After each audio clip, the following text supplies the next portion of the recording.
할렐루야. 오늘도 수요예배에 나오신 여러분 주님의 이름으로 축복하고 환영합니다. 하나님께서 오늘 수요예배 시간 가운데 은혜 베풀어 주셔서 오늘 누가복음에 나와 있는 주님의 약속의 말씀, 주의 성령이 내게 임하셨으니 이는 가난한 자에게 복음을 전하게 하시려고 내게 기름을 부으시고 나를 보내사 포로된 자에게 자유를, 눈먼 자에게 다시 보게 함을 전파하며 눌린 자를 자유롭게 하고 주의 은혜의 해를 전파하게 하려 하심이니라.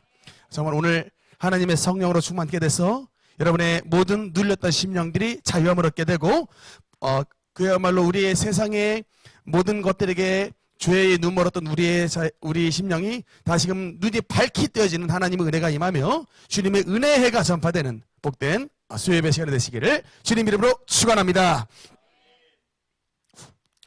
우리는 지금 계속해서 성령론에 대해서 말씀을 나누고 있습니다. 여러분, 이 성령론 말씀이 사실 좀 어렵습니다. 성령론 말씀이 어려운 그 이유가 뭐냐면 성령은 우리의 눈에 보이시지 않습니다.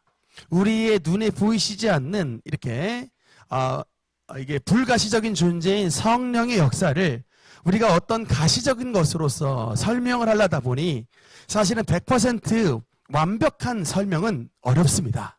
그러나 여러분 이제 100% 완벽한 설명은 어렵지만 그럼에도 불구하고 우리 하나님의 이 생명의 말씀인 성경이 성령의 역사에 대해서 말씀을 하고 있기 때문에 일단 가장 중요한 근거로 성경의 말씀을 근거로 삼았고 이제 두 번째로는 이제 제가 성령 체험을 한 지 여러분 20년이 넘었습니다.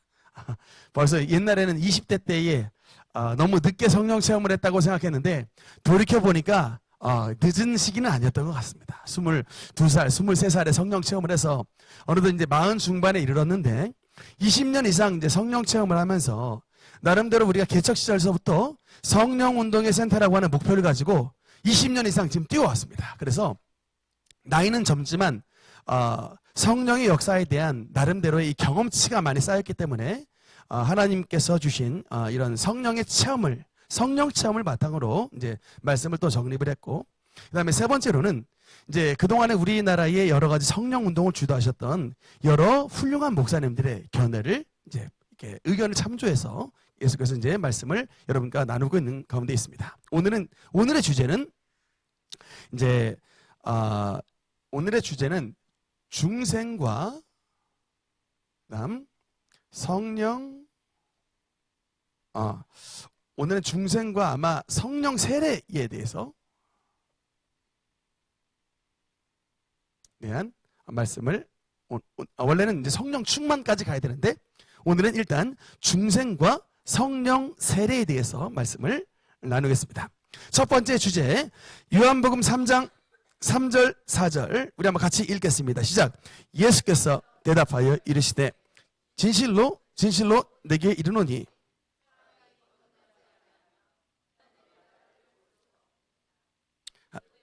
이르되 사람이 늙으면 어떻게 날 수 있사옵나이까?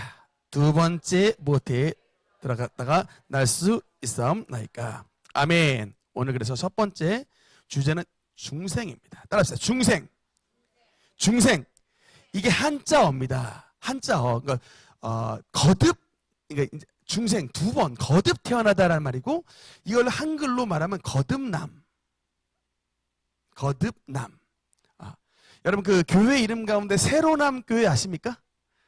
사랑의 교회 오정현 목사님의 동생인 오정호 목사님께서 담임하시는 교회 이름이 새로남 교회인데 거듭남 그런 의미죠. 다시 태어나다. 그래서 교회 이름을 참 잘 졌다라고 이제 생각을 했는데 어쨌든 여러분 이제 오늘은 이 중생에 대해서 여러분 좀 말씀을 드리겠습니다.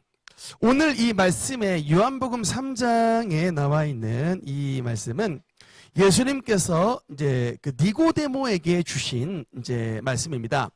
여러분 그 니고데모라고 하는 인물 아십니까? 니고데모는 그 직업이 뭐냐면 유대인의 관원이라고 나와 있는데 오늘날로 말하자면 유대인의 관원은요 우리나라로 말하자면 국회의원입니다. 유대인의 관원은 총 70명이 있는데 굉장히 높으신 분입니다. 그래서 이 니고데모가 오늘날로 말하자면 국회의원 출신인데, 그런데 예수님을 만나러 왔는데 어느 때 왔냐면 이게 밤에 찾아봤어요. 그것도 바람이 많이 부는 밤에 찾아봤습니다. 이유가 뭘까요? 국회의원인데 사람들의 이목을 피해가지고 예수님을 만나러 온 거예요. 사람들의 이목을 피해서 몰래 온 것입니다. 그래서 그러니까 그 이유가 뭐냐면, 내가 지금 돈도 굉장히 많이 벌었고 사회적인 지위도 있고 많은 사람들에게 존경을 받는 입장에 있지만, 그러나 이렇게 돈도 많고 지위도 높고 여러 가지 사람들의 존경을 받는다 해도 영혼이 갈급한 거예요. 영혼이. 돈도 가져봤지만, 사회적으로 존경도 받아봤지만, 그 모든 물질이나 어떤 사회적인 존경이 나의 영혼을 만족시켜주지 못하다는 겁니다. 그래서 우리의 영혼을 만족시켜 주실 예수님께 몰래 밤에 찾아와서 했던 그 상황이 요한복음 3장에 있습니다. 그래서 근데 예수께서 이 니고데모에게 대답하여 이르시되, 진실로 진실로 내게 이르노니 사람이, 아까 전 PPT로, 사람이 거듭나지 아니하면 하나님의 나라를 볼 수 없느니라. 그래서 여러분, 이 예수님께서 말씀하신 거듭남, 이것이 바로 이제 하나님의 나라, 즉 구원의 여러분 중요한 조건이 된다라고 말씀합니다. 여러분, 그래서 이게 분명히 말씀하는 것은 뭐냐면, 근데 이 말씀을 거듭나지 아니하면이란 말을 니고데모가 오해를 해가지고 대답이 뭐라고 합니까? 4절에 보니까 니고데모가 이르되, 사람이 늙으면 어떻게 날 수 있사옵나이까? 지금 자기가 늙었잖아요. 늙었는데 지금 어떻게 어머니의 뱃속으로 도로 들어가라고 하는 얘기입니까? 라고 니고데모가 예수님께 반문을 했습니다. 그랬더니 예수님께서 이제 이 말을 다시 받아서 5절에 뭐라고 말씀했냐면, 예수께서 대답하여 이르시되, 진실로 진실로 아멘 아멘 이거예요. 여러분, 아멘 아멘, 이게 진실로 진실로입니다. 아멘 아멘 레고 휘민, 내가 진실로 진실로 너에게 이르노니 사람이 물과 성령으로 나지 아니하면 하나님의 나라에 들어갈 수 없느니라. 그래서 예수님께서 오해하고 있는 니고데모에게 거듭남, 중생의 의미는 뭐냐면, 어머니의 뱃속으로 도로 들어가라는 얘기가 아니라, 물과 뭐로 태어나요? 성령으로 난다. 물과 성령으로 나는 것이 바로 거듭남이다 라고 설명을 하고 있습니다. 그래서 일단 하나님의 나라에 들어간다라는 말이 뭐예요? 구원받는다의 의미입니다. 여러분, 구원은, 여러분, 우리가 여기서 분명히 말씀하셔요. 여러분, 예수님의 말씀 오해하면 안 돼요. 오늘날에 여러분 지금 굉장히 유행하고 있는 사조가 뭐냐면 종교다원주의입니다. 여러분 들어보셨어요? 종교다원주의가 무슨 얘기인지 아십니까? 구원이라고 하는 산봉우리는 하나인데, 올라가는 코스는 A 코스, B 코스, C 코스가 있듯이, 구원이라고 하는 산봉우리에 A 코스인 예수님으로도 올라갈 수 있지만, B 코스인 부처님으로도 올라갈 수 있고, C 코스인 마호메트로도 올라갈 수 있다. 이렇게 가르치는 것이 바로 종교다원주의입니다. 여러분, 근데 특히 여러분 불교는 여러분 뭐냐면 사실은 자력구원의 종교예요. 여러분, 불교가 부처님, 실제로 고타마 시타르타가 그 깨달은 바가 뭐냐면, 부처라는 뜻이 바로 깨달음을 얻은 자예요. 즉 내가 어떤 깨달음을 얻어서 더 이상 윤회의 이 쳇바퀴에 돌아가지 않고 영원한 해탈의 세계로 나아갈 수 있게, 그런 해탈의 세계로 나아갈 수 있는 이런 고행과 참선을 통해서 해탈을 통해서 이게 어떤 윤회의 수레바퀴가 아니라 영원한 이 어떤 해탈의 세계로 들어가는 종교가 바로 여러분 그 불교예요. 사실 우리 오늘날에 있는 대한민국에 있는 불교는 조금 이게 각이 달라요. 부처님에게 열심히 빌어가지고 복 받는 거, 이거는 약간 좀, 여러분, 그래서 불교도 소승파가 있고 대승파가 있지 않습니까? 이거 지금 대한민국에 있는 대부분의 어떤 조계종 이런 파트는 원래 부처님의 가르침하고 좀 다른 가르침이에요. 열심히 부처님한테 빌어가지고 복 받아라, 이거는 원래 부처님하고 좀 변질된 것입니다. 원래 부처의 가르침, 인도에서 말씀하셨던 부처의 가르침은 복 비는 게 아니고 깨달아서 어떤 윤회의 이런 생애 고행에서 벗어나서 해탈의 세계로 들어가라, 이렇게 가르쳤던 것인데, 어쨌든 여러분 종교다원주의 이런 것들은 뭐냐면 A 코스, B 코스, C 코스로 다 구원에 이르를 수가 있다고 이렇게 가르치는 것인데, 여러분 예수님은 뭐라고 말했냐면, 물과 성령으로 나지 아니하면 하나님의 나라에 못 들어간다라고 말하고 있어요. 종교다원주의의 문을 닫아버렸습니다. 오직 예수, 오직 물과 성령으로 거듭난 자만이 하나님의 나라에 들어간다고 했지, 부처님 믿어도 구원받는다, 예수님이 그렇게 말하신 적이 절대 없어요. 여러분, 이거 정말 하나님의 나라에 들어갈 수 없느니라. 누구만 들어가요? 물과 성령으로 거듭난 자만, 다시 태어난 자만 들어간다고 했지, 부처님 믿어도 구원받는다고 예수님께서 절대로 말씀하신 적이 없습니다. 믿으시면 아멘. 네, 그렇죠. 그래서 그러면 물과 성령으로 났다는 뜻이 뭐냐? 물. 일단 첫 번째 물 보겠습니다. 에베소서 5장 26절 읽겠습니다. 시작. 이는 곧 물로 씻어 말씀으로 깨끗하게 하사 거룩하게 하시고. 아멘. 그래서 일단 물이 상징하는 바는 뭐냐면 씻는 거예요. 씻는다. 근데 물 곧 말씀으로 깨끗하게 하사. 이 말씀은 하나님의 말씀의 의미도 있지만, 일단은 여러분 요한복음 1장에 나오는 말씀, 태초에 말씀이 계시니라. 이 말씀이 하나님과 함께 계셨으니 이 말씀은 곧 하나님이시니라. 여러분, 봐서 이 말씀은 예수 그리스도를 말하는 겁니다. 예수 그리스도의 십자가의 보혈로 저와 여러분 씻음을 받은 사람, 그 사람이 물로 씻어진 사람인 겁니다. 말씀이신 예수 그리스도, 로고스이신 예수님의 십자가 보혈로 씻음을 받은 사람, 씻음을 받은 사람, 그 사람이 물로 씻어 말씀으로 정결케 하사합니다. 그리고 그 이제 씻어진 말씀의 은혜로 말미암아 이제 어떤 두 번째 성령으로 거듭난다라고 하는 것은 에스겔서 36장 26절 읽겠습니다. 시작. 또 새 영을 너희 속에 두고 새 마음을 너희에게 주되.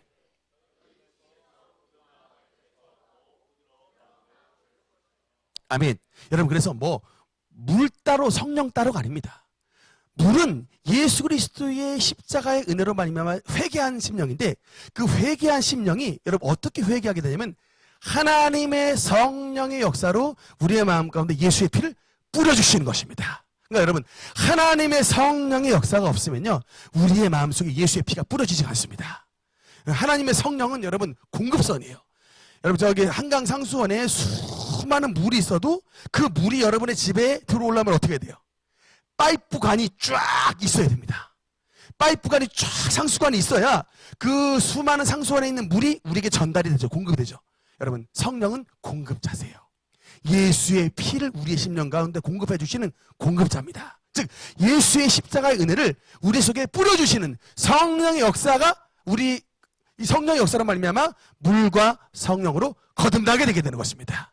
예수의 십자가의 은혜와 성령의 공급해 주시는 역사로 말미암아 우리가 거듭나게 되는 겁니다. 그래서 이렇게 이제 이런 하나님의 구원의 말씀은 주님의 성령의 역사를 통해서 이제 이해되고 믿어지는 것인데, 이렇게 해서 여러분 중생한 거듭난 사람의 마음 속에는 어떤 역사가 일어나느냐? 고린도전서 12장 3절 읽겠습니다. 시작.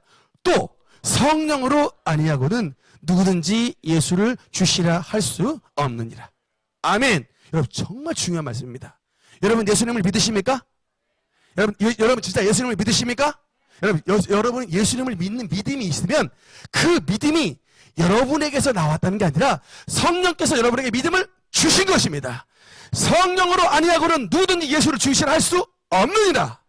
그래서 내가 진짜 예수님의 마음속에 믿어지면 여러분 진짜 예수님이 나의 주님이시여라고 고백이 터져 나옵니다. 여러분, 이게 안 됐던 사람이 누군지 아십니까? 서목사예요. 제가 이게 안 됐다니까요. 20년간 여러분 교회를 다녔는데 성령을 못 받으니까 교회는 다녔는데 예수님이 진짜 주님으로 안 믿어져요. 근데 그걸 누가 아느냐? 지리산에서 만났던 점쟁이가 알더라고요. 제가 그래서 그 당시에 점쟁이의 용암을 제가 사실 한번 체험을 했었습니다. 만나려고 만난 건 아니고 지리산 천왕봉 산장에서 우연하게 만났는데 막 진짜 맞춰버리는데, 제가 그 점쟁이, 여자 점쟁이였는데 만났을 때 깜짝 놀랐던 건 뭐냐면 저한테 딱 지적을 해요. 네 엄마는 예수를 잘 믿는데 너는 아직 성령을 못 받았구나 라고 얘기하더라고. 너 성령 받아야 된다. 세상에 점쟁이가 성령 받으라고 얘기했던 건 전 진짜 처음 들었는데, 하여튼 그 점쟁이는 천왕봉에서 막 신 받아가지고 굉장히 귀신 충만한 사람이었는데 어떻게 저한테 성령을 받으라고 말하는지 모르겠어요. 저는 그때도 생각했습니다. 민수기 23장 24장에 보면은 발람의 이야기가 나오는데, 발람이 사실 여러분 귀신 충만했던 사람인데 하나님의 성령이 그 덮어버리니까 이 귀신의 능력 위에 하나님의 성령이 그를 그냥 주장해버리시니까 막 자기가 원하지도 않는 막 이스라엘 축복이 막 나오는 것이거든요. 발람. 여러분 나귀가 말했던 그 사건 발람 말입니다. 원래부터 그 사람이 성령 충만한 사람이 아니고, 발람은요 엄청난 점성술사였어요. 이 저주 내리는 사람은 저주가 확 임하게 할 수 있는 엄청난 사람이기 때문에 모아방 발락이 어마어마한 이 예물을 가지고서 스카웃해온 사람입니다. 왜 스카웃했어요? 이스라엘을 저주받게 하려고. 사실 그래가지고 그 점괘 때문에, 발람의 점괘 때문에 민수기 25장에 바알보올 사건으로 여러분 2만 4천 명이 이스라엘 백성들이 죽게 됩니다. 저주를 받게 만들어버렸죠. 우상숭배에 빠져가지고. 그 꾀를 낸 사람이에요, 발람이. 그러니까 그 정도로 하나님의 성령의 역사가 거쳐버리면 아주 악하고 나쁜 짓만 했던 사람이 이 점쟁이 발람인데, 어쨌든 제가 봤을 때 모세의 기도로 하나님의 성령이 그를 덮어버리실 것 같아요. 어쨌든 그래서 뭐 이스라엘을 이게 축복하는 장면이 나옵니다만, 제가 그때 당시에도 하나님의 성령을 받지 못했기 때문에 마음속에 진실한 믿음이 없었어요. 정말 하나님이 안 믿어줬습니다. 교회에만 다닌다고 여러분 신앙의 구원을 받는 게 아니에요. 교회를 통해서 뭐를 반드시 우리가 얻어야 되냐면, 교회를 통하여 하나님의 신이신 성령을 충만케 받아야 하나님의 구원의 주인공이 되는 것을 믿으시기 바랍니다. 물과 성령으로 나지 아니하면 하나님의 나라에 들어갈 수 없다라고 했어요. 그러나 여러분 우리의 마음속에 진짜 예수님이 믿어지면 그 믿음은 하나님의 성령께서 여러분에게 주신 믿음입니다. 그걸 성경에서 뭐라고 하냐면 중생 거듭났다라고 말을 하는 거예요. 내가 진짜 예수님을 믿어진다. 그러면 그게 중생한 사람입니다. 그다음에 이제 두 번째 이제 성령 세례에 대한 이제 말씀입니다. 어떤 분은 여러분 이제 여기서 좀 어려운 파트예요. 어떤 분은 중생과 성령 세례가 동일하다, 이퀄이다라고 설명해 주시는 분들이 많아요. 이렇게 가르치시는 분들이 주로 누구냐면 장로교 교회 목사님들이세요. 중생과 성령 세례는 같은 단어다라고 가르칩니다. 근데 여러분 전 여기 이 견해에 반대합니다. 제가 특히 여러 가지 여러분께 이 중생과 성령 세례는 다르다라고 하는 것을 제가 말씀드리고 싶어요. 일단 증거를 보여드리겠는데, 일단 성령 세례의 의미는 뭐냐면 중생한 사람이, 즉 중생한 사람이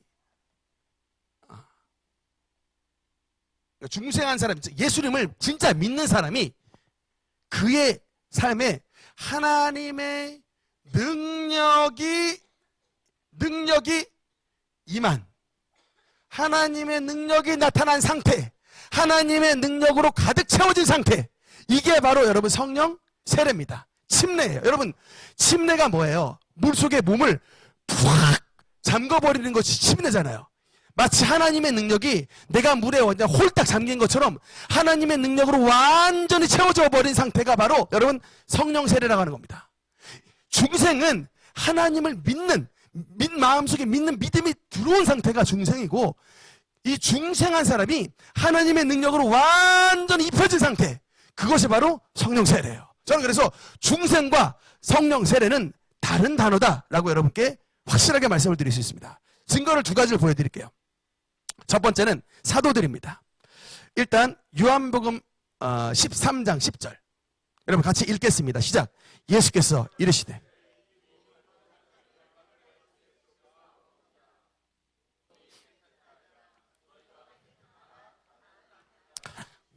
아멘. 여러분 이 요한복음 13장에 나와 있는 이 장면은 세족식의 장면입니다. 이 세족식에서 예수님께서 제자들의 발을 씻기셨을 때 베드로가 아마 자기의 발이 꼬랑내가 많이 났나 봐요. 예수님 제 발은 못 씻으십니다 라고 거절을 했어요. 그러니까는 예수님이 그 말을 들으시고서 뭐라고 하냐면 내가 너의 발을 씻겨주지 않으면 너는 나와 상관이 없다 라고 얘기하자 베드로가 좀 오바해서 주님 그러면 제 머리도 감겨주옵소서 라고 머리를 들여내밀었을 때 이때 예수님께서 이 비유로 말씀하신 건데 이미 목욕한 자는, 그러니까 주님의 베드로를 비롯한 다른 제자들이 이미 목욕한 상태라는 거예요. 뭡니까? 주님의 말씀으로 깨끗해진 상태라는 거예요. 이미 목욕한 자는 발밖에 씻을 필요가 없다. 이건 뭐냐면 중생한 상태가 바로 목욕한 상태라는 얘기고, 발밖에 씻을 필요가 없다. 이거는 뭐냐면 중생한 사람이어도 생활의 회개는 해야 된다는 얘기입니다. 그렇게. 그러나 이제 너희가 깨끗하나, 11제자는 깨끗하나 다는 아니니라. 가룟 유다만 빼고, 가룟 유다는 중생한 자가 아니라고 주님 말씀하는 거예요. 다는 아니니라. 이 11절에 가룟 유다를 가리키심이라라고 말씀이 나와요. 그래서 가룟 유다를 제외한 11명의 제자는 이미 예수님을 믿어서 중생한 상태입니다. 근데 그러고 나서 예수님이 사도행전에 보면 뭐라고 말씀하시냐? 1장 4절 5절 읽겠습니다. 시작. 사도와 함께 모이사 그들에게 분부하여 이르시되 예루살렘을 떠나지 말고 내게서 들은 바 아버지께서 약속하신 것을 기다리라. 요한은 물로 세례를 베풀었으나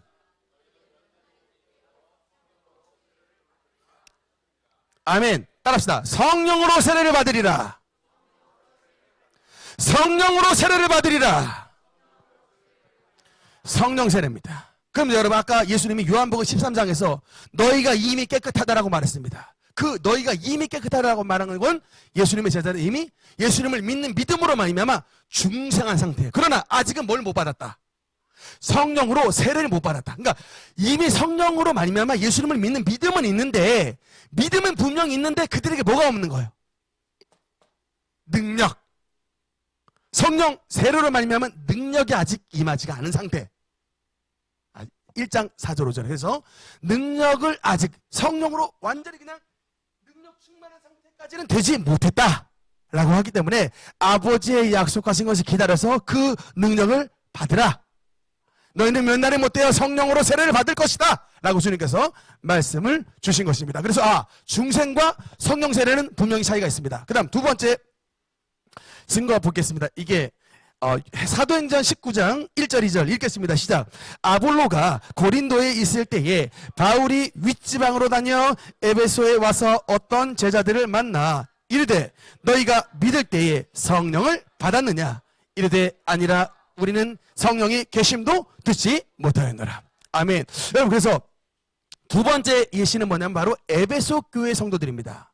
이 에베소 교회 성도들은 바울이 질문합니다. 2절에 너희가 믿을 때에 성령을 받았느냐? 여러분 그러면 이 에베소 교회 성도들은 믿었다는 얘기예요? 안 믿었다는 얘기예요? 믿었다는 얘기죠. 믿었지만 예수님을 믿어서 중생한 상태긴 하는데 아직은 뭘 못 받았다? 성령 세례를 못 받았다는 얘기입니다. 믿기는 믿었어요. 근데 문제는 뭐냐면 목사님이 누구야? 아볼로. 그분 아볼로 목사님이 어떤 분입니까? 본인이 성령 세례를 아직 경험하지 못한 말씀 위주의 그냥 목회학 박사예요. 엄청 머리 좋고 말빨 끝내줘요. 변호사 같은 그런 출신, 알렉산드리아 출신이기 때문에 여러분 애굽 땅의 알렉산드리아는 당시에 세계 최고의 도서관이 있는 곳입니다. 당연히 책 많이 있으니 엄청 학식 뛰어나죠. 머리는 어마어마하게 목회학 박사로 그냥 좋으신데 문제는 뭐냐면 성령의 능력이 없는 분이 목회하시니까 우리 능력교회 성도님들 사람 수가 적어요. 12명 써있어요. 12사람쯤 되니라. 그런데 이분이 떠나시고 나서 바울 목사님이 오시니까 딱 보니까 야 이게 예수님을 믿기는 믿었다고 앉아있는데 교회가 희마리가 없네.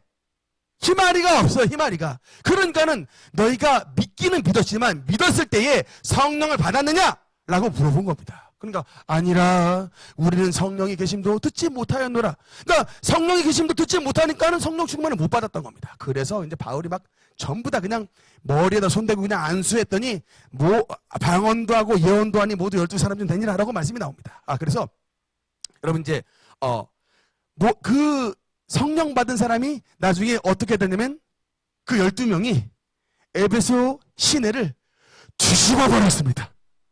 에베소 시내를 성령 받은 12명이 완전히 뒤집어져 버려가지고 여러분 그 다음에 말씀에 어떤 일이 나온 줄 아십니까? 에베소에 아데미라고 하는 그 아르테미스 여신 장사꾼들이 있어요. 신전 장사꾼들이 있는데 장사가 안 돼. 왜? 에베소 교회 12명이 그냥 다 나가가지고 엄청나게 복음을 전하는데, 복음이 말이 아니라 능력이거든요. 어마어마하게 복음을 전하는데 그냥 막 귀신들이 도망하고 마술사들이 다 그냥 무릎을 꿇고 어마어마한 성령의 역사가 나타나니까, 야, 우리가 그동안 믿었던 아데미가 신이 이거 완전히 가짜였구나 라고 다 아데미신을 다 던져버리는 거예요. 그러니까는 2시간 동안 그냥 데메디리오라고 하는 사람을 주동해가지고 소요사태, 크다! 에베소 사람이 아데미야! 라고 하는 대소요사태가 나타날 정도로, 장사 잘 됐으면 장사꾼들이 이런 일 하지 않습니다. 영업 방해하니까, 예수쟁이들이 영업 방해하니까 열받아가지고 그렇게 하는 건데, 그만큼 영업이 안 될 정도로 어마어마한 성령의 역사가 그 성령의 능력을 통해서 나타났습니다. 그래서 여러분, 이 성령 세례의 가장 핵심 포인트는 뭐냐면 능력이. 여러분, 성령 세례 가장 특징이 뭐라고요? 능력이 나타나는 겁니다. 이게 이제 핵심 포인트. 여러분, 다른 게 아니라 베드로가 그랬잖아요. 이미 중생한 사람인데도 능력이 없으니까 예수님 십자가 못 박혀 돌아가실 때 어떻게 했습니까? 주님 모른다고 그냥 부인하고 도망가 버리잖아요. 그런데 사도행전 2장에 만났던 베드로는 어떻게 되느냐? 사도행전 2장에 보면 다음 말씀. 여러분, 여러분 이거예요. 사도행전 2장 14절 읽겠습니다. 시작. 베드로가 11 사도와 함께 서서 소리를 높여 이르되, 유대인들과 예루살렘에 사는 모든 사람들아, 이 일이 너희로 알게 할 것이니 내 말에 귀를 기울이라. 아멘. 여러분, 사복음서에 있는 베드로는 뭐고, 지금 사도행전 2장에 있는 베드로는 뭡니까? 같은 인물 맞습니까? 맞아요. 근데 뭐가 달라졌어요? 예수님을 믿는 믿음은 같은데, 사도행전 2장의 베드로는 성령으로 충만케 되는 성령 세례를 받은 사람인 거예요. 야, 성령의 세례로 완전 하나님의 능력이 입히니까 겁쟁이 베드로 사라져버리고 그냥 소리를 높여 이르는, 유대인들과 예루살렘에 사는 모든 사람들아, 이 일을 너희로 알게 할 것이니 내 말에 귀를 기울이라. 불과 여러분 며칠 전만 해도요, 지금 마가의 다락방에 숨어가지고 겁을 잔뜩 집어먹고 있었던 베드로인데 완전 바꿔가지고 나왔습니다. 뭐로 말미암아? 성령의 능력을 받으니까. 여러분, 그래서 성령 세례에 굉장히 중요한 증거가 있습니다. 내가 지금 성령의 세례를 받은 사람이냐? 2가지 증거가 있어요. 첫 번째, 두 번째. 첫 번째 증거는 여러분 사도행전 2장 4절 읽겠습니다. 시작. 그들이 다 성령의 충만함을 받고,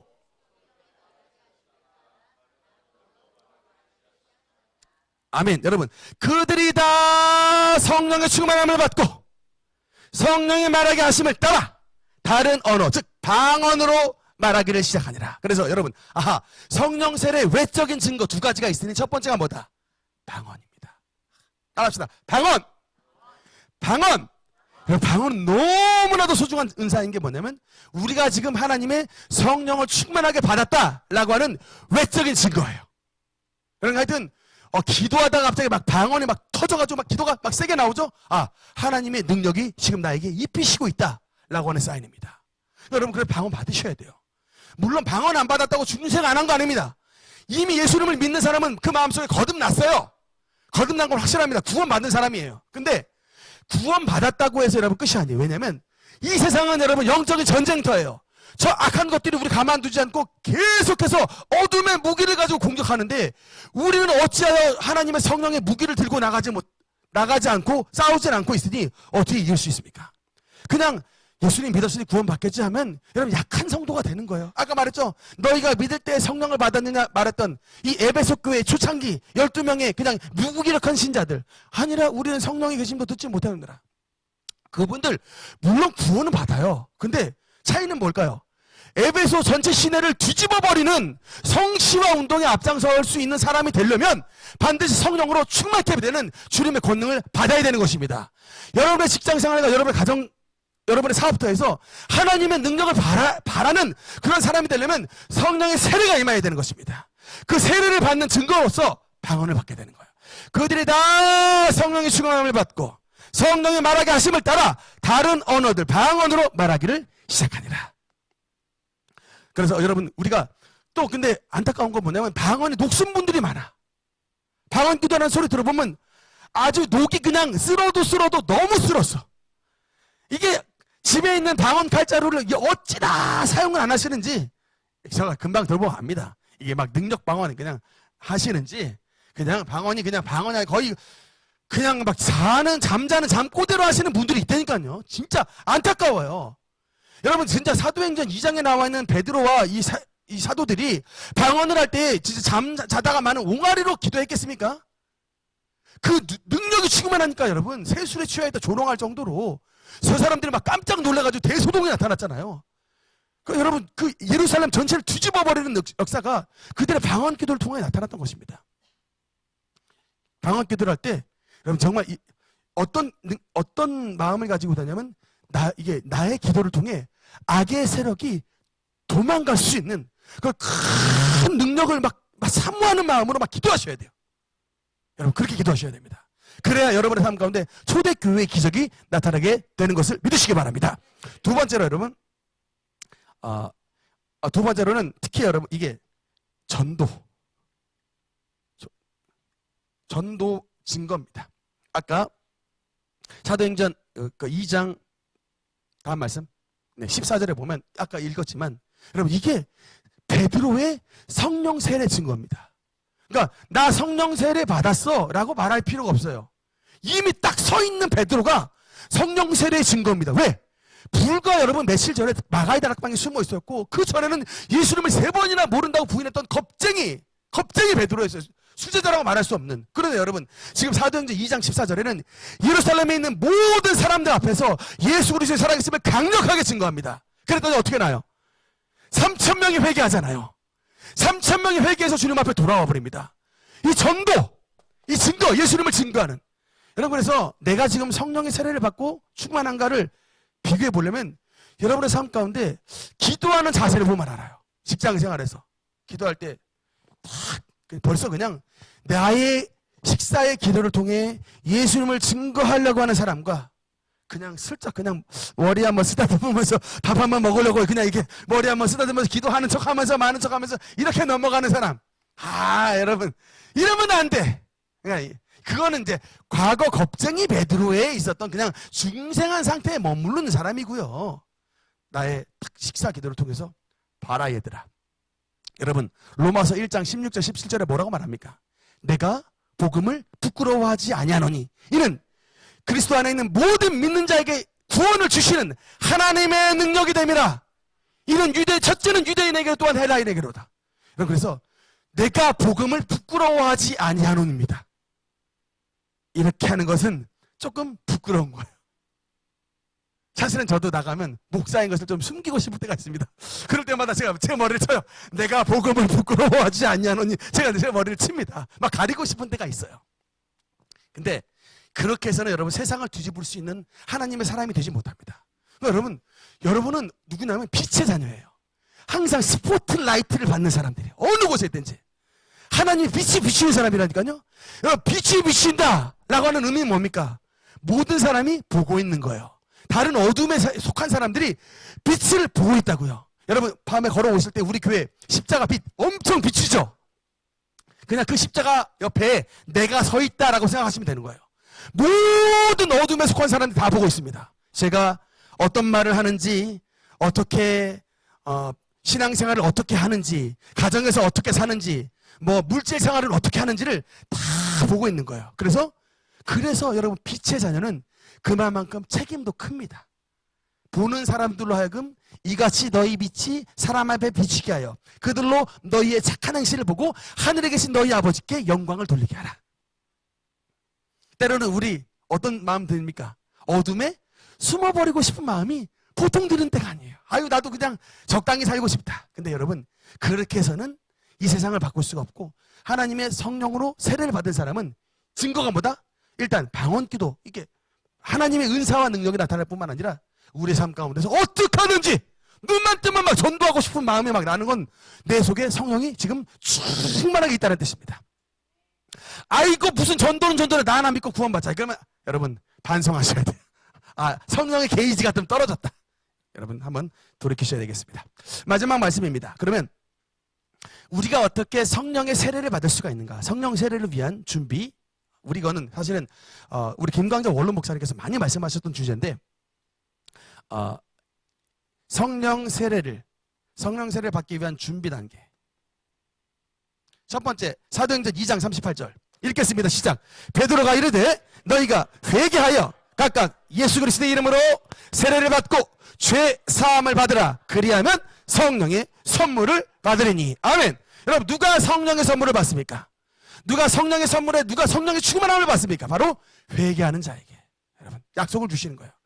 우리가 잘못한 거 회개하고 주님 앞에 돌이키면 하나님은 우리에게 성령의 세례를 주신다는 겁니다. 여러분 이거는 그러니까 뭐 다른 조건을 말하는 게 아니에요. 여러분 멘사 클럽에 들어가려면 IQ 좋아야 돼요. 서울대학에 들어가려면 1등급 맞아야 됩니다. 근데 여러분 하나님은 그런 거 뭐 멘사 클럽 들어가는 머리, 서울대학 들어가는 1등급 이거 다 필요 없는 거예요. 그냥 하나님 앞에서 아이나 어린이나 그 남녀노소 빈부귀천 가릴 것 없이 주님 안에 나와 회개하면 주님께서 성령을 선물로 주신다는 것입니다. 그래서 첫 번째 성령으로 우리가 세례를 받기 위해서는 첫 번째 준비는 바로 회개다.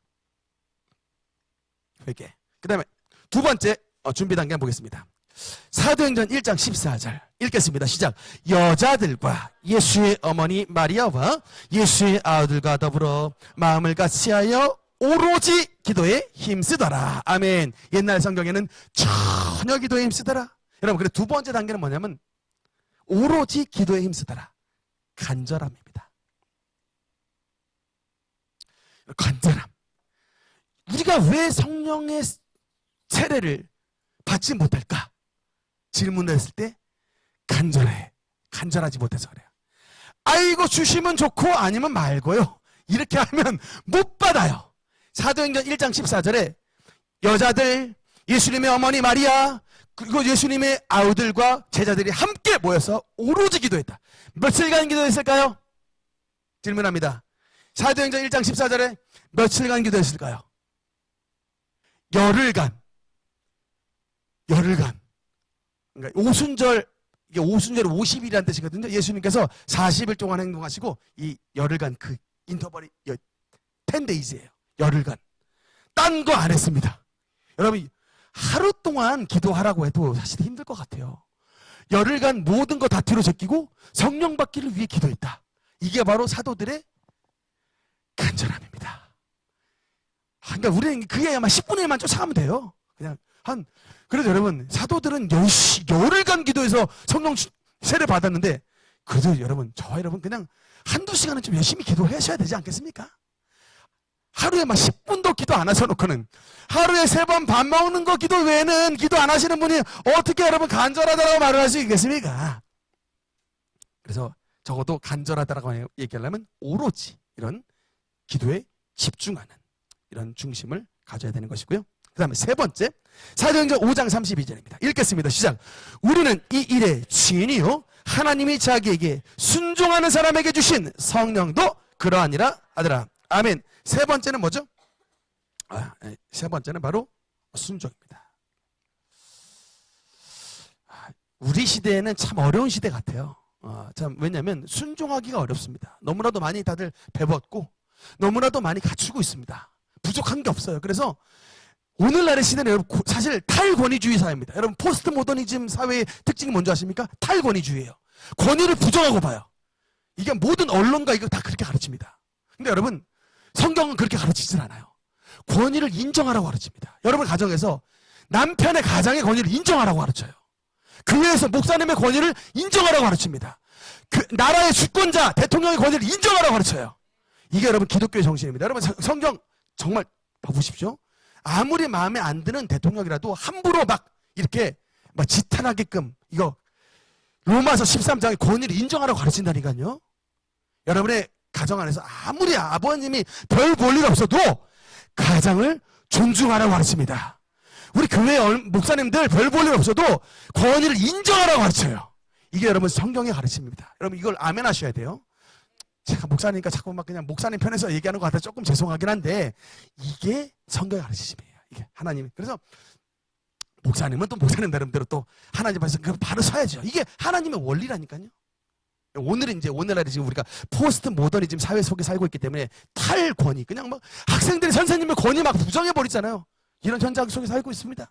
지금 우리가 그 시대예요. 라오디게아 교회 시대, 탈권위주의 사회 시대 속에 살고 있지만 그런 시대 속에 그냥 풍조 따라가지 말고 하나님의 말씀대로 사는 사람은 하나님의 말씀으로 승리하게 되게 되는 것입니다. 누구에게 성령 주신다고요? 하나님의 말씀에 따라 가르치고 하나님 말씀에 잘 따르는 순종하는 자에게 주시는, 하나님이 자기에게 순종하는 사람에게 주신 성령도 그러하니라. 하여튼 하나님의 말씀이 말씀하면 아멘으로 받아들이시는 우리 모든 성도가 되시기를 주님 이름으로 축복합니다. 네 번째 보겠습니다. 사도행전 8장 여러분 18절만 읽겠습니다. 시작. 시몬이 사도들의 안수로 성령 받는 것을 보고 돈을 드려. 여러분 이게 뭐냐면, 네 번째는 뭐냐면 순전한 마음이에요. 순전한 마음. 그러니까 순전하다는 말은 뭐냐면 깨끗하다라는 뜻입니다. 불순한 의도. 여러분 사실은 여기 나와 있는 시몬이라고 하는 인간도 성령 받기를 사모했어요. 문제는 뭡니까? 19절에 보니까 이 권능을 내게도 주어서 누구든지 내가 안수하는 사람은 성령 받게 해주옵소서. 20절에 베드로가 이르되 내가 하나님의 선물을 돈 주고 살 줄로 생각하셨으니 내 은과 내가 함께 망할지어다라고 말합니다. 시몬이 뭐예요? 성령 받기는 사모했는데 이 성령 가지고 뭘 하려고? 장사하고 영업하려고 하는 이런 시커먼 마음이 있으니까 성령을 사모해도 안 주시는 겁니다. 여러분 이 사람이 시몬이 누구냐면 유명한 초대교회 이단의 괴수였던 시몬 마구스라는 사람이에요. 나중에 이단의 괴수가 됩니다. 하여튼 그래서 여러분, 그래서 우리가 성령 충만한 사람은 물질에 있어서 너무나도 참 깨끗해야 돼요. 여러분 사실은 우리가 살아가면서 물질 없이 살아갈 수 있습니까? 물질 없이 살아갈 수 없어요. 다 필요합니다. 근데 절대로 물질로 말미암아 눌려서는 안 돼요. 성령의 은사를 물질로 말미암아 눌려서는 안 됩니다. 사실 이 부분에 대해서 성령 충만함을 추구하는 사람이 물질로 말미암아 무너진 사람을 너무나도 많이 봤습니다. 우리가 사실 이게 까딱 잘못하잖아요. 성령 가지고 장사할 수 있어요. 막 그냥 안수해줘 치료받게 한다 하면 돈 내놔. 이렇게. 그러면 치료받은 사람이 돈 줄까 안 줄까요? 줘야 된다는 생각이 든다니까요. 근데 이렇게 절대로 하지 말라고 성경은 분명히 경고하고 있는 거예요. 성령 받은 저와 여러분, 물질 관계에서 깨끗해야 됩니다. 여러분 물질에 눌려서는 안 돼요. 성령의 은사를 여러분 돈으로 눌려서는 안 됩니다. 순전한 마음, 이 마음 가운데 하나님께서 성령을 베풀어 주신 것을 기억해 주시기 바랍니다. 마지막 다섯 번째입니다. 사도행전 19장 6절. 사도행전 19장 6절 읽겠습니다. 시작. 바울이 그들에게 안수함에 성령이 그들에게 임하심으로 방언도 하고 예언도 하니. 아멘. 그래서 다섯 번째는 뭐다? 어쩔 때 특별히 하나님의 능력을 충만하게 받으신 이런 바울과 같은 위대한 주님의 사역자들에게 안수를 받았을 때, 안수 기도를 통해서 성령이 그들에게 임하심으로 방언도 하고 예언도 하여 그들에게 성령 세례가 나타났다라는 것입니다. 그래서 은혜 충만하게 받은 분들에게 안수 받는 것은 좋습니다만, 그러나 여러분 이게 검증 안 된 분들에게는 머리 들으시지 않는 것이 좋습니다. 여러분 그래서 기도원도 기도원 가시는 것도 저 추천해 드리지만 기도원 가면 안수기도 많이 해주시는데 여러분 근데 막 이곳저곳 돌아다니는 것을 권해드리진 않습니다. 그냥 공신력 있는 기도원에만 자주 가시는 것이 좋고, 이게 그냥 온 삼천리 방방곡곡 그냥 안수기도 받겠다고 막 그냥 투어 다니시는 분들이 있는데 권해드리지 않습니다. 왜냐면 임파테이션이라고 하거든요. 전달이 있어요. 근데 안수기도 해주시는 분이 영이 깨끗하면은 깨끗한 영이 전달이 되지만, 안타깝게도 말씀드렸죠. 시몬 마구스 같은 이런 자들이 있다니까요. 그러면 겉으로 보기에는 막 은사 막 나타나는 것 같은데 속이 시커매가지고 막 이게 나쁜 영이 전달되는 경우가 많고, 그래서 여러분 고생하는 사람 여러 봤습니다. 안수 잘못 받아가지고 머리 아프고 병든 사람도 여러 봤어요. 권해드리지 않습니다. 이게 공신력 있는 기도원. 우리 능력교회는 목사님들에게는 안수기도 받아도 좋습니다. 아멘. 그래서 여러분 이렇게 다섯 가지, 회개할 때, 간절히 사모할 때, 믿음으로 순종할 때, 순전한 마음으로 구할 때, 다섯 번째 안수 능력 있는 종들에게 안수 받을 때, 이럴 때, 이게 바로 이제 성령 세례를 받기 위한 하나님 앞에 준비 기도가 되게 되는 것입니다. 다음 시간에는 이제 성령 충만에 대해서 이어서 말씀을 나누겠습니다. 기도하시겠습니다.